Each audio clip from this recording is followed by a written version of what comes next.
금요일 새벽 오늘 우리에게 주시는 하나님의 말씀은 출애굽기 20장 1절에서 17절 말씀입니다. 출애굽기 20장 1절에서 17절 말씀 찾으셨으면 제가 봉독해 올리겠습니다. 하나님의 이 모든 말씀으로 말씀하여 이르시되 나는 너를 애굽 땅 종되었던 집에서 인도하여 낸 네 하나님 여호와니라. 너는 나 외에는 다른 신을 내게 두지 말라. 너를 위하여 새긴 우상을 만들지 말고 또 위로 하늘에 있는 것이나 아래로 땅에 있는 것이나 땅 아래에 물속에 있는 것에 어떤 형상도 만들지 말며 그것들에게 절하지 말며 그것들을 섬기지 말라. 나는 내 하나님 여호와는 질투하는 하나님인즉 나를 미워하는 자의 죄를 갚되 아버지로부터 아들에게로 3, 4대까지 이르게 하거니와 나를 사랑하고 내 계명을 지키는 자에게는 천대까지 은혜를 베푸느니라. 너는 내 하나님 여호와의 이름을 망령되게 부르지 말라. 여호와는 그의 이름을 망령되게 부르는 자를 죄 없다 하지 아니하리라. 안식일을 기억하여 거룩하게 지키라. 엿새 동안은 힘써 내 모든 일을 행할 것이나 일곱째 날은 내 하나님 여호와의 안식일인즉 너나 내 아들이나 내 딸이나 내 남종이나 내 여종이나 내 가축이나 내 문 안에 머무는 객이라도 아무 일도 하지 말라. 이는 엿새 동안에 나 여호와가 하늘과 땅과 바다와 그 가운데 모든 것을 만들고 일곱째 날에 쉬었습니다. 그러므로 나 여호와가 안식일을 복되게 하여 그날을 거룩하게 하였느니라. 내 부모를 공경하라. 그리하면 내 하나님 여호와가 네게 준 땅에서 내 생명이 길리라. 살인하지 말라. 간음하지 말라. 도둑질하지 말라. 내 이웃에 대하여 거짓 증거하지 말라. 내 이웃의 집을 탐내지 말라. 내 이웃의 아내와 그의 남종이나 그의 여종이나 그의 소나 그의 나귀나 무릇 내 이웃의 소유를 탐내지 말라. 아멘. 십계명은 천국 가기 위한 규범이 아닌 하나님과 동행하기 위함입니다. 십계명을 순종하게 되면 제사장 나라다운 면모를 갖추어 주의 뜻을 이룬다고 합니다.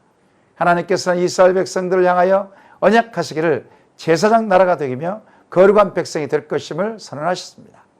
제사장 나라와 거룩한 백성으로서 십계명을 지키는 것은 당연한 것입니다. 십계명을 지키면 천하 만민에게 복이 되는 백성으로 하나님의 영광을 드러낼 것입니다. 예수 그리스도 안에서 성취된 십계명을 우리는 어떻게 적용해야 할까요? 첫 번째, 하나님의 사랑을 날마다 확신해야 합니다. 요한일서 4장 8절은 하나님은 사랑이시라 이렇게 기록하고 있습니다. 하나님께서는 우리를 사랑하셔서 독생자 외아들을 이 땅에 보내셔서 십자가에서 자기 사랑을 확증하셨습니다. 십자가에서 독생하신 예수님을 희생제물이 되게 하심으로 인간을 향한 하나님의 사랑을 나타내셨습니다. 예수님께서는 십자가에서 이 십계명의 마침표를 찍으셨습니다. 하나님을 사랑하고 이웃을 사랑하는 십계명을 십자가에서 완성하신 것입니다. 십자가에서 완성하신 예수님께서는 새 계명을 주시는데 서로 사랑하라. 이같이 새 계명을 주셨습니다.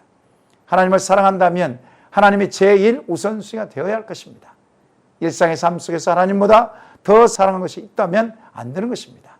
하나님께서는 질투하시는 하나님이십니다. 자신보다 더 사랑하는 것이 있다면 하나님께서는 반드시 질투하십니다. 하나님께서는 신들 중에 신이시며 참 신이십니다. 하나님께서는 이스라엘 백성들이 자신보다 세상의 잡신들을 섬기는 것을 용납하지 않으셨습니다. 나 외에는 다른 신을 두지 말라.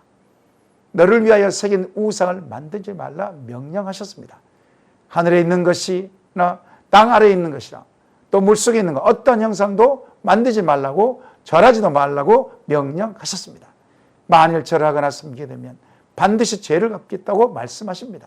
반면에 나를 사랑하고 그 계명을 지키는 자는 천대까지 은혜를 베푸시겠다고 말씀하십니다. 또한 여호와 이름을 망령되게 부르지 말라 명령하십니다. 하나님의 이름을 무가치하게 거짓되게 악한 일에 사용하지 않도록 거룩하신 하나님을 함부로 이름을 부르지 말고 사용하지 말라는 것입니다. 왜 이렇게 명령하셨습니까? 그것은 이스라엘 백성들이 사는 길이기 때문에 그렇습니다. 죽고 사는 것 여호와 하나님 손에 달려있기 때문에 그렇습니다. 그들을 출애굽시키시고 약속의 땅인 가나안 땅에 인도하실 분이 바로 여호와 하나님이시기 때문에 그렇습니다. 우리가 왜 예수님을 사랑하고 믿어야 합니까? 그분이 우리에게 영생을 주시고 천국의 길을 여시고 부활의 천년밀가 되었기 때문에 그렇습니다. 그분이 율법으로 말미암아 죽을 수밖에 없는 우리를 살리셨기 때문에 그렇습니다. 우리는 예수 그리스도로 말미암아 거듭난 사람들입니다. 우리는 예수님 때문에 산 사람들입니다. 할렐루야. 그분을 인하여 우리는 장차 새 예루살렘의 백성이 된 것입니다. 그러므로 우리는 예수님을 이 땅에 보내시고 이 땅의 창조 역사를 써가시며 주인이신 여호와 하나님을 사랑해야 하는 것입니다. 당연한 것입니다. 그런데 우리는 어떻습니까? 하나님보다 더 사랑한 것이 있지 않습니까? 날마다 하나님의 사랑이 내 안에 있는지 확인해야 합니다. 날마다 하나님의 사랑을 확신해야 합니다. 남녀가 결혼하여 부부의 연을 맺듯이 하나님과 우리도 언약으로 말미암아 관계를 맺었습니다. 언약 관계를 맺는 우리는 하나님의 절대의 소유이며 뗄 수 없는 관계입니다. 우리는 절대적으로 하나님을 우선순위에 두며 그분을 섬겨야 하는 존재들입니다. 사람보다 물질보다 하나님을 더 사랑한 것이 있다면 이 시간에 돌이켜야 할 것입니다. 다른 것에 마음을 빼앗겼다면 회개하여 마음을 돌이켜야 할 것입니다. 예수 그리스도 안에서 성취된 십계명을 잘 적용하는 첫 번째는 하나님을 어느 무엇보다도 절대 우선순위를 두고 사랑하는 것입니다. 이것을 날마다 점검하시고 확신하시는 세상의 모든 성도님들 다 되시길 소망합니다. 두 번째는 하나님께서 주시는 안식일을 잘 지키는 것입니다. 안식일은 6일 동안 세상 가운데 열심히 일하고 제7일째 안식하는 것을 말합니다. 안식일은 하나님께서 제정하셨으며 하나님을 위한 날입니다. 하나님께서는 안식일을 기억하여 거룩하게 지키라 명령하셨습니다. 육체의 노동을 그치고 영혼의 쉼을 갖도록 안식일을 기억하여 잘 지키라고 제정하셨습니다. 6일 동안은 세상에 살면서 하나님의 안식일로 동떨어져 자기 마음대로 사는 것이 아니라 하나님의 안식일을 기억하며 6일 동안 삶을 살라는 것입니다. 6일 동안 하나님께서 주신 노동의 의무를 성실하게 행하다 보면 7일째 돌아오는 안식일의 참된 의미를 잘 알게 될 것입니다. 이것으로 볼 때 세상에 6일과 안식일은 긴밀한 관계로 연결되어 있습니다. 만일 6일 동안 허송세월을 보내거나 육체적인 쾌락만을 쫓는 자가 있다면 이 사람은 진정한 안식일의 의미를 깨닫지 못하며 거룩하게 지킬 수가 없을 것입니다. 제7일 안식일은 인간에 속한 날이 아니며 전적으로 하나님께 속한 날이요 하나님을 위해 존재하는 날입니다. 그러므로 안식일을 기억하고 준수하는 것, 하나님의 자비롭고 은혜로운 마음의 기쁨을 받아들이는 신앙적인 자세인 것입니다. 안식일은 가족들뿐만 아니라 그 가정에 속해 있는 자들, 짐승까지 나그네까지 다 쉬게 하는 것입니다. 안식일에는 10절 하반절 말씀처럼 아무 일도 하지 말라고 명령하고 있습니다. 그렇다면 안식일에 아무 일도 하지 말라는 뜻입니까? 6일 동안 생계 유지를 위한 일을 했다면 안식일에는 하지 말라는 뜻입니다. 인간의 이기적인 목적 성취를 위한 일을 하지 말라는 것입니다. 세속적이고 쾌락적인 것을 하지 말라는 것입니다. 그날은 안식 이름으로 영혼도 쉬고 육체도 쉬라는 것입니다. 그렇다면 무엇을 해야 합니까? 예수님께서 모범을 보여주셨습니다.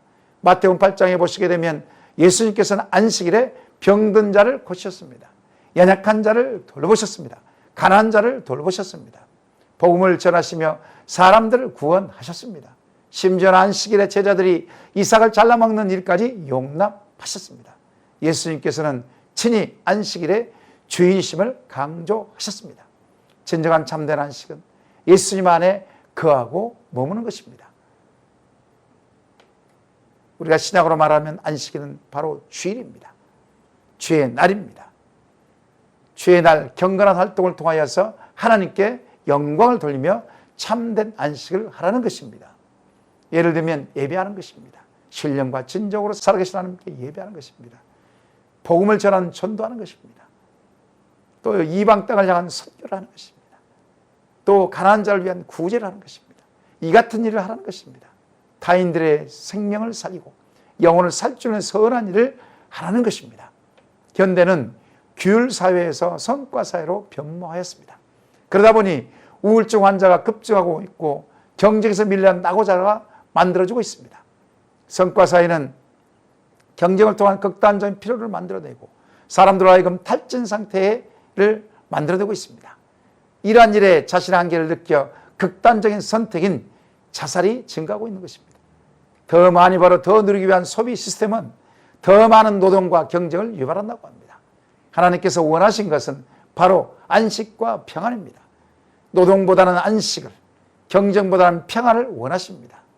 안식일의 준수는 하나님의 창조 원리에 따라 사는 것이며 인간을 이롭게 하는 것입니다.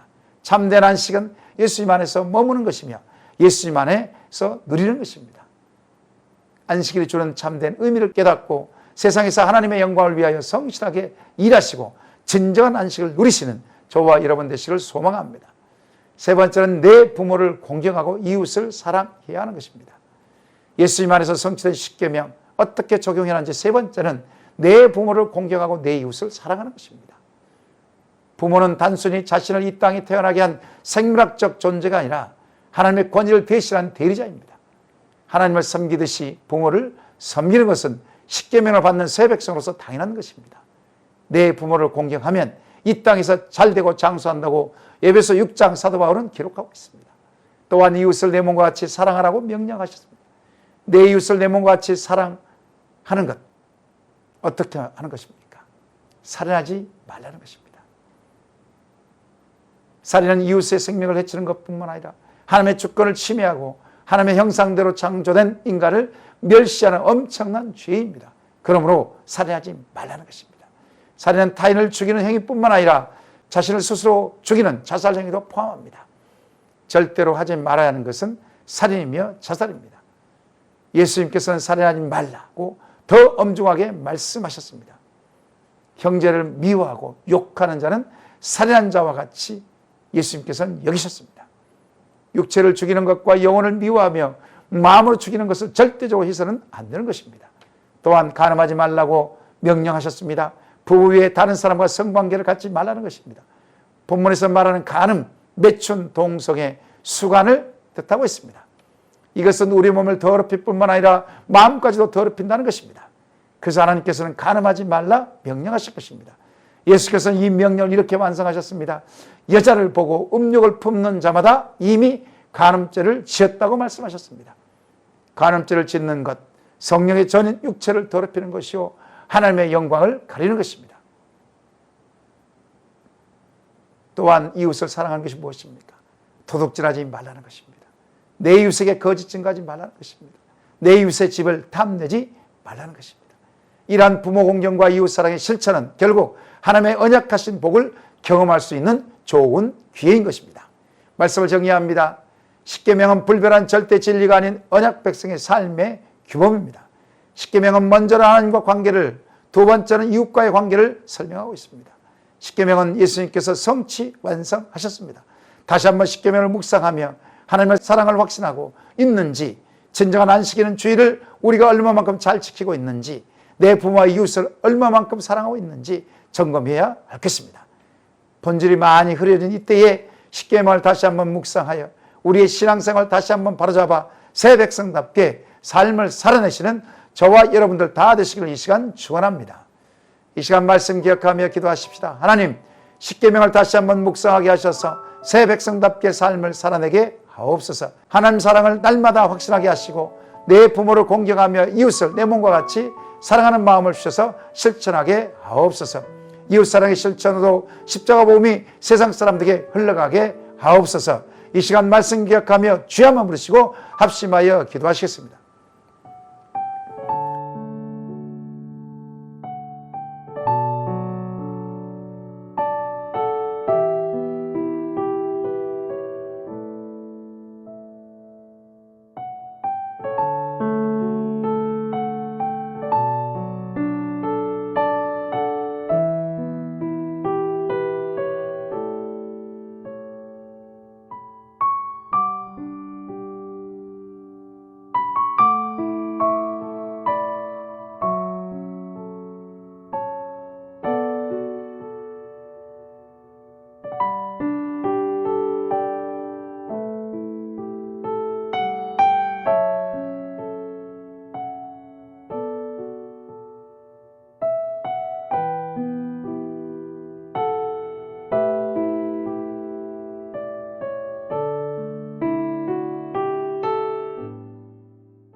두 번째로 나라와 민족과 열방을 위해서 기도하십시다. 코로나19 확산을 막아주시고 백신 접종이 모든 국민들에게 원활하게 접종하게 하옵소서. 대통령 유정자들에게 하나님을 두려워하는 마음을 주시고 정치, 경제, 사회, 외교, 국방이 안정되게 하옵소서. 북한 땅을 구일히 여겨주시고 열방의 약소국들에게 코로나19의 백신을 공급되게 하시고 선교지마다 선교사님들의 생명을 지켜 보호해 주옵소서. 이 시간 주의 한번 부르시고 나라와 민족과 열방을 위해서 합심하여 기도하셨습니다.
세 번째로 교회 공동체를 위해서 기도하십시다. 담임 목사님과 중직자들의 성령의 충만함을 주옵시고 시니어 어르신들의 한 분 한 분에게 건강을 붙들어 주옵소서.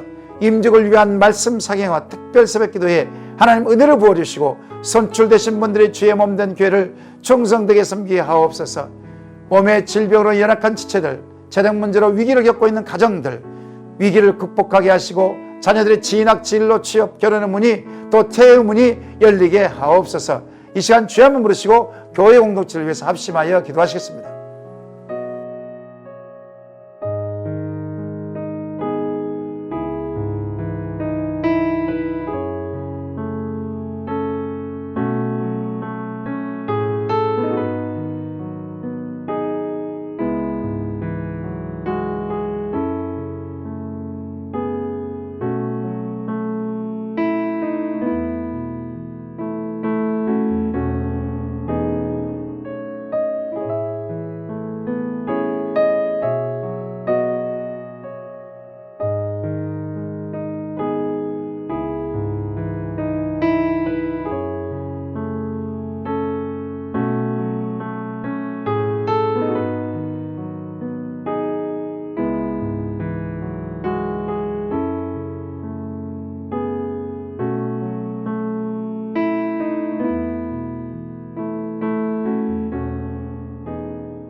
마지막으로 파송 선교사님과 환우를 위해서 기도하시겠습니다. 과테말라 도익자 노영자 선교사님에게 성령의 충만함을 주옵시고 코로나19에 걸리지 않도록 생명을 지켜 보호해 주옵소서. 섬길 선교센터와 섬기는 영혼들을 붙여 주시옵소서. 방글라데시의 박수기 선교사님에게 제2기 사역지인 스리랑카 사역에 기도로 잘 준비하게 하시고 방글라데시 현지 선교센터 사역에 스태프들이 잘 세워지게 하시고 재정 후원자가 세워지게 하옵소서. 환우를 위해서 기도할 것은 임종채 집사님, 김평소 집사님, 김민혁 형제님, 김민혜 집사님, 최학기 성도님, 김영자 권사님, 김찬준 집사님, 김광순 집사님, 정승훈 권사님, 김봉남 권사님, 조금열 집사님, 안행순 집사님, 정성혜 집사님 어머니, 이길태 집사님, 이 밖에도 평상에 있는 성도님들의 온전한 치유 회복을 위해서 이 시간 주여 한번 부르시고 합심하여 기도하시고 개인적으로 기도하셨습니다.